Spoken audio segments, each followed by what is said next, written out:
Okay, here's the deal. The reason why America has an income tax is because we took a baseball bat to a problem that we probably should have fixed with a razor blade, and as a result, everybody got fleeced. I'm Jake the Lawyer, and welcome back to Internet Esquire. Most people don't know this, but we didn't actually have real modern income taxes like we have today until the passage of the 16th Amendment in 1913. The 16th Amendment allowed Congress the ability to place taxes on incomes from whatever source derived at any tax rate that they wanted whenever they wanted to. But that's not even the most surprising thing. The most surprising thing is that the 16th Amendment was sold to America as a class tax on the rich, something that would only apply to the richest 2% of Americans. And politicians of the time sold it as a way of getting the rich to pay their fair share. You're gonna pay your fair share of taxes? They're not paying a fair share. Pay their fair share. Sound familiar? Within a single generation, this class tax on the rich became a mass tax paid by every single American worker. And it set the foundation for the expansion of the federal government into every aspect of our daily lives. So today, I want to tell the story of how this happened, how America fooled itself into income tax. It's a cautionary tale, one that we shouldn't fail to understand, with just as much implication on modern issues as it did on tax over 100 years ago. In the late 1880s, America was changing.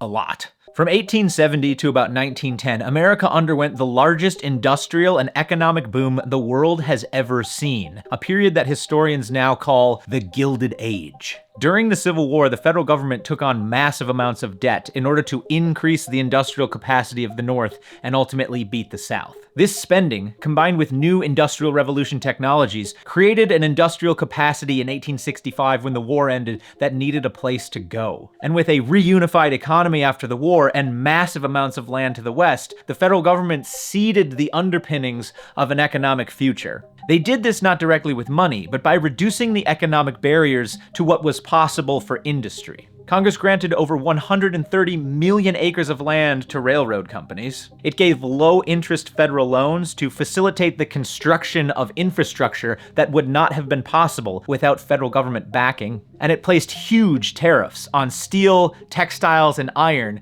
which forced out foreign competition and protected domestic profits. As a result, the economy exploded. National corporations boomed, interstate commerce, industrial manufacturing, and westward expansion all soared. Cities were revolutionized with steel, electricity, telegraphs, and automobiles. And the demand for cheap labor to build this new America was met by hordes of European immigrants ready to do the work. As a result, an unprecedented amount of wealth was created in a period of just about 30 years. In addition, this explosion in population, economics, and possibility was an unprecedented low point in federal spending. The period from 1876 to 1896, the height of the Gilded Age, was also the lowest point in terms of federal spending as a percentage of GDP in the history of the United States. Limiting federal government revenue to only tariffs, excise taxes, and duties, while allowing the government to seed new economic industries rather than directly finance them, created such a robust economy that somehow, perhaps as if by miracle, the federal government didn't actually need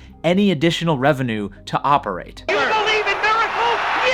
High tariffs, to the tune of 50% on some goods, generated such enormous amounts of revenue for the federal government that they were actually running surpluses, meaning that things were going so well, even the federal government was making money. But the Gilded Age had a dark side. Huge swaths of the American economy were controlled by an incredibly small group of men. Industry barons like John D. Rockefeller, J.P. Morgan, Andrew Carnegie, and Cornelius Vanderbilt controlled such large amounts of the American economy that their fortunes weren't measured in billions of dollars, but in the percentage of America's GDP. Such vast amounts of wealth in the hands of so few had never been seen before in the history of America, and the gap between rich and poor became increasingly transparent to the average American. The poorest were poorer than they are today, and the rich were even richer. And as Gilded Age industrialization gave rise to the urban factory worker, wages were incredibly low, working conditions were dangerous, and labor unions were actively shut down by force. In addition, rural farmers were being crushed by debt, falling crop prices, and rising freight fees. So a populist movement developed, with the goal being to shift the tax burden onto the wealthy in the form of an income tax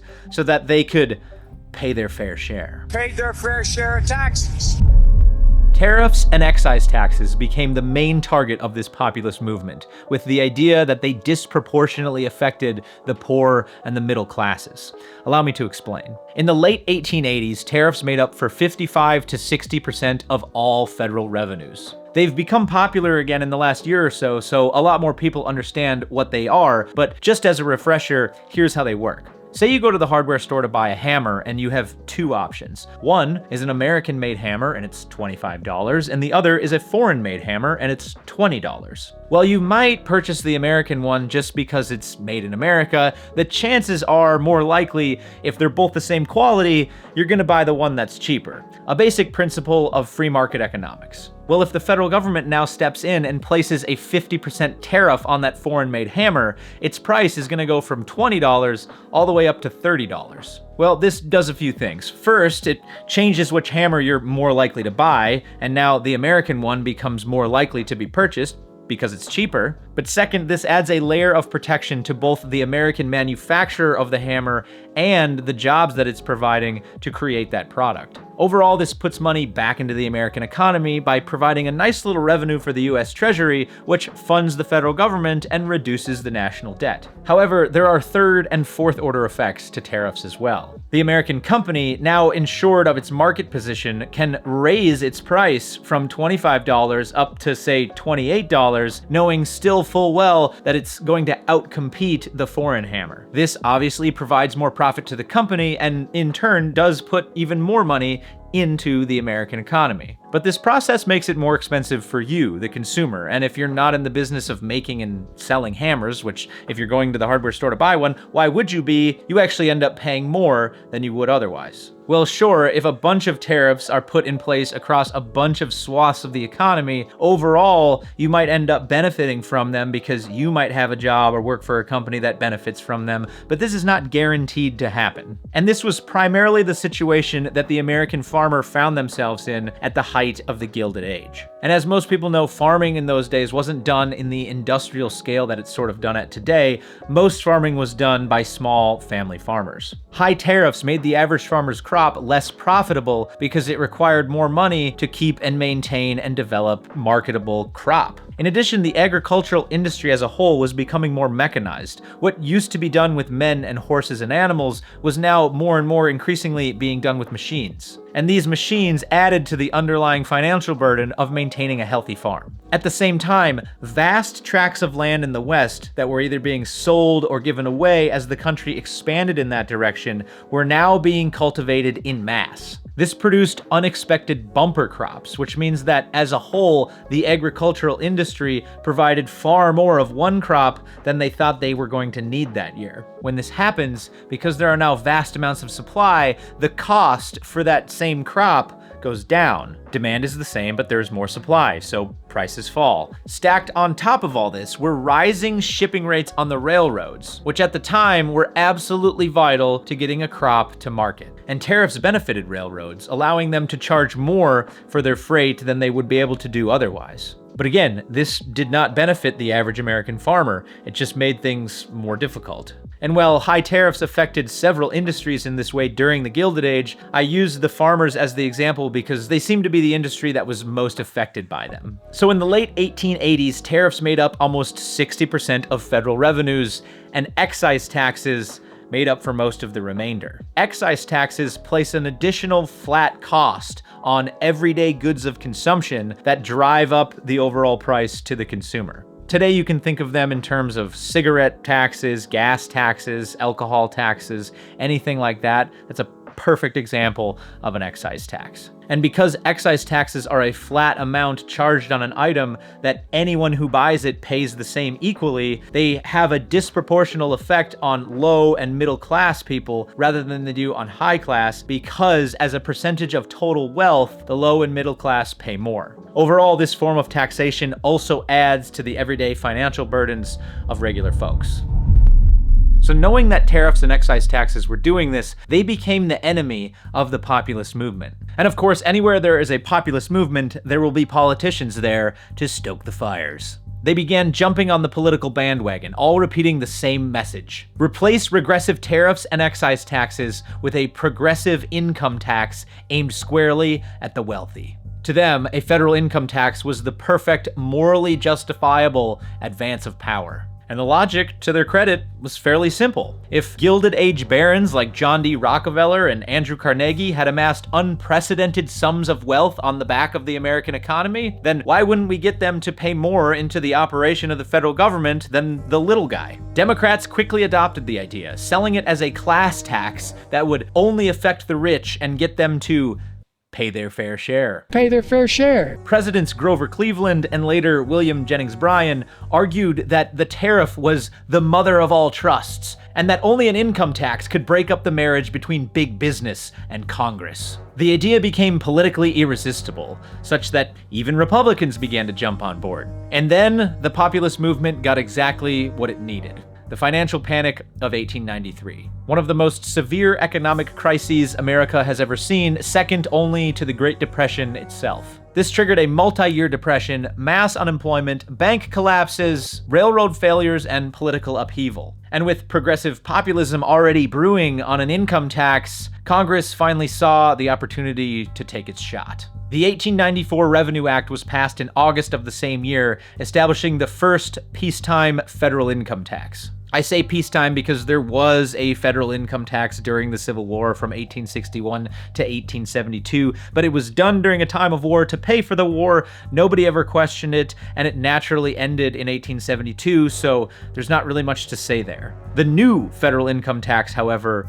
was different. It was a permanent peacetime tax on incomes, not done to pay for some expensive war, but to be done as a permanent solution of perpetually funding the federal government. While it was intended to be paired with tariffs and excise taxes, nothing like this had ever been done before. The new law proposed a modest 2% tax on incomes above $4,000, equivalent to roughly $90,000 in today's money. However, because there were more people under this threshold than there are today, in fact, America today is far richer as a whole than it was back then, this tax was only going to affect about 2% of the total population. But the group of wealthy barons that it was aimed at was not just about to sit around and let this happen if anything could be done about it. And what would that be? They would challenge the new income tax as an unconstitutional, unapportioned direct tax on property.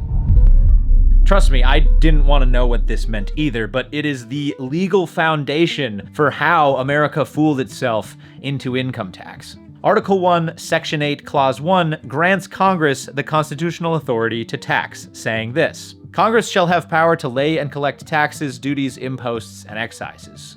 But alongside this power, the framers of the Constitution wrote into the Constitution a safeguard against overtaxation on some of the most important fundamental rights, things like life, liberty, and property. This safeguard is known as apportionment, and it happens in two places. Article 1, Section 2, Clause 3, which states, direct taxes shall be apportioned among the several states. And Article 1, Section 9, Clause 4, which says, no capitation or other direct tax shall be laid unless in proportion to the census or enumeration herein before directed to be taken. Now don't worry, I'll explain what apportionment means in a little bit. Right now, if you can just say the word, I think we're moving in the right direction. Before we get into that, we need to understand the difference between direct taxes and indirect taxes. Believe me, if I could avoid explaining the difference between direct and indirect taxes, I would, but this is how we fooled ourselves, because nobody wanted to understand this. So,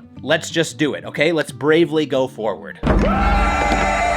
Direct taxes are any tax that specifically targets people or property. They are things like property taxes, where you pay a specific percentage of your home's value every year. And because this is a direct tax on property, apportionment does still apply, and it's also the reason why property taxes don't really happen at the federal level. They happen at the county and at the state level. Another example is capitations, which nobody knows what that means. It's kind of an old word that we've replaced with fee today, but essentially a capitation is any direct tax on people. The most classic example of a capitation is a poll tax, which was a fee that you had to pay in order to be able to vote. Now, the 24th Amendment got rid of the poll tax, but still, any tax that's on people, regardless of wealth, income, where they live, social status, whatever it might be, just a flat tax on people just for being people, that's a capitation. One more example of a direct tax is a wealth tax. Now,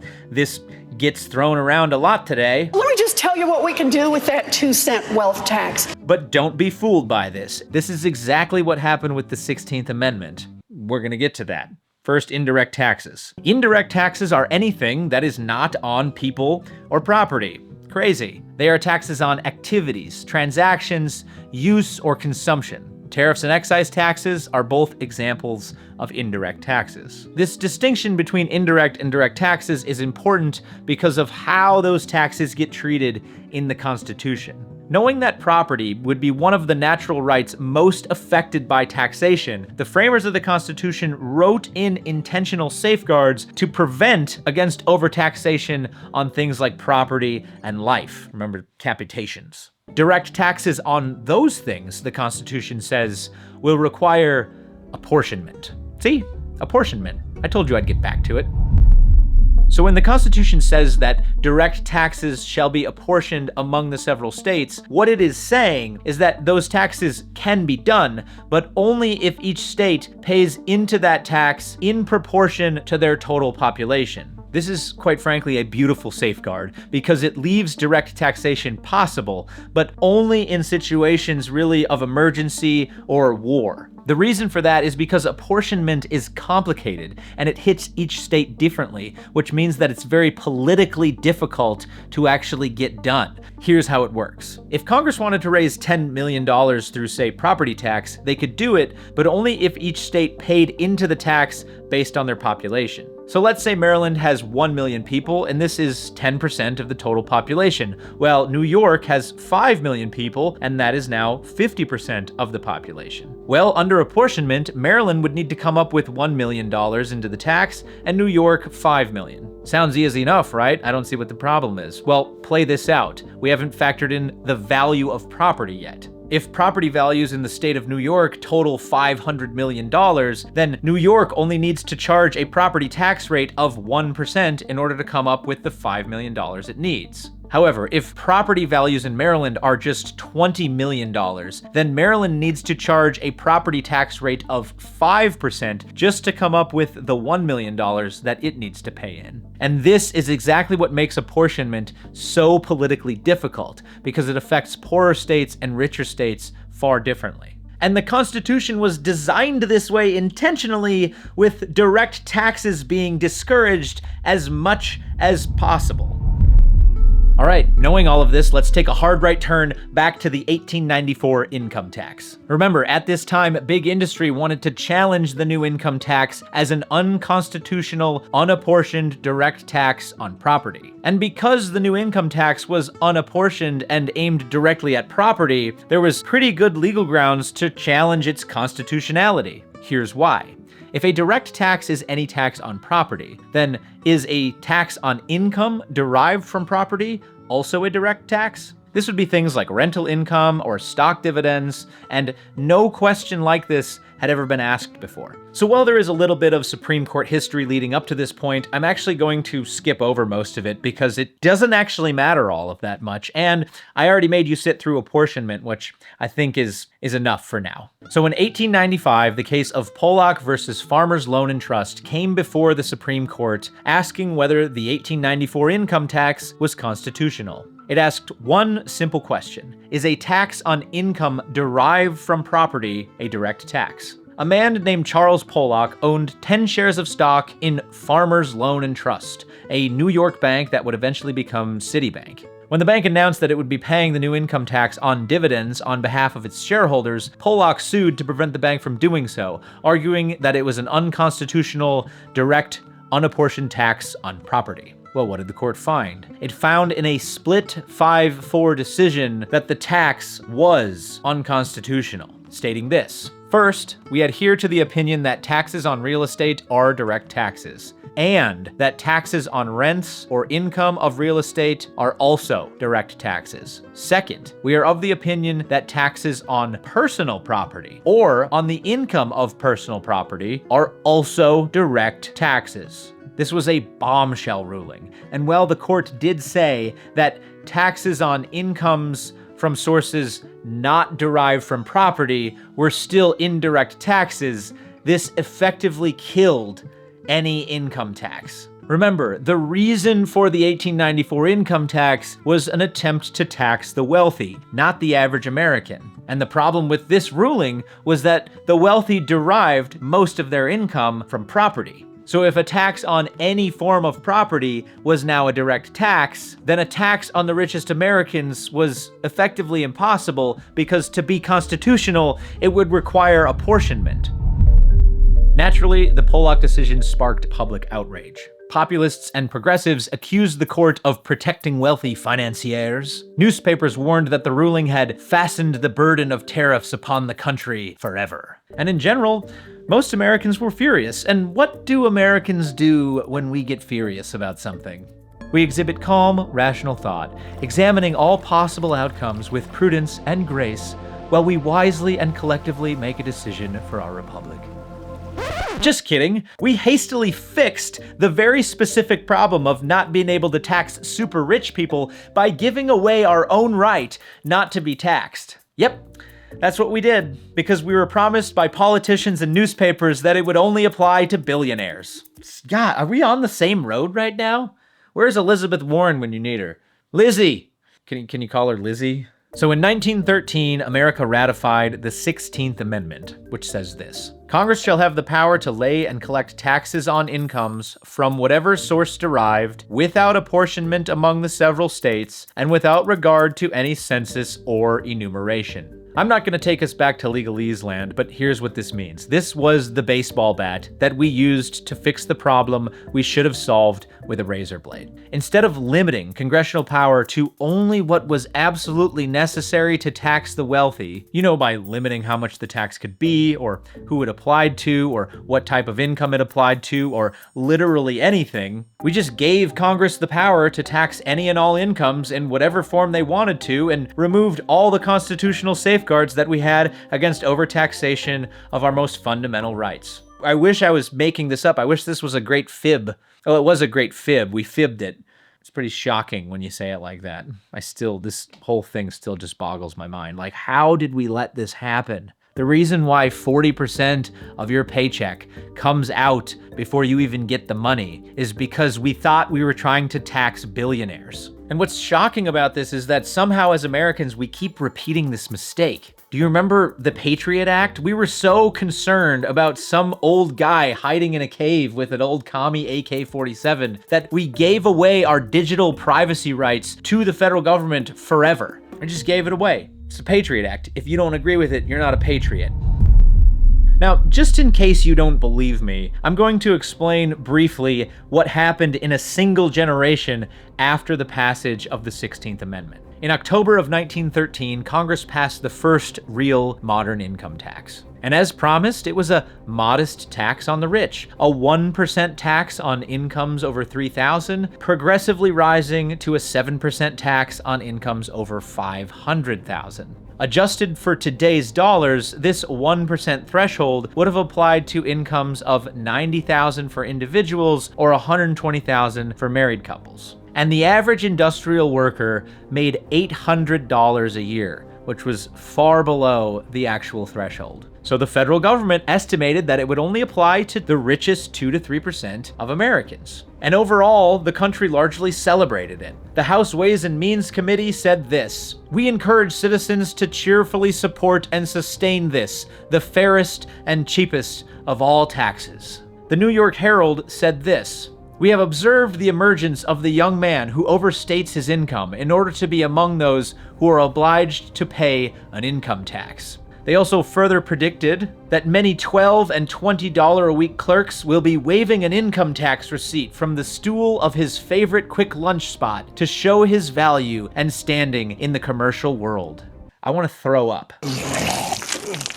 As the US became involved in World War I, this somewhat seemingly sleepy 16th Amendment that was only supposed to apply to billionaires began to do things it was never intended to do. With no additional language to safeguard the manner in which the 16th Amendment could be applied to incomes, things changed quickly. By 1918, the top marginal tax rate changed by over an order of magnitude. It went from 7% in 1913 to 77% in 1918. Now you might say, great, this was only meant to tax billionaires and it's doing exactly that, and we just had World War I, which we need to pay for. But what really happened is that this fundamentally changed the federal revenue from being reliant on tariffs and excise taxes to now being reliant on income tax. As a result, and seeing an unlimited source of federal revenue, the federal government went about solving the Great Depression in a manner that was wholly different than how they went about solving problems after the Civil War. Instead of seeding economic development like it did with limited tools prior to the Gilded Age,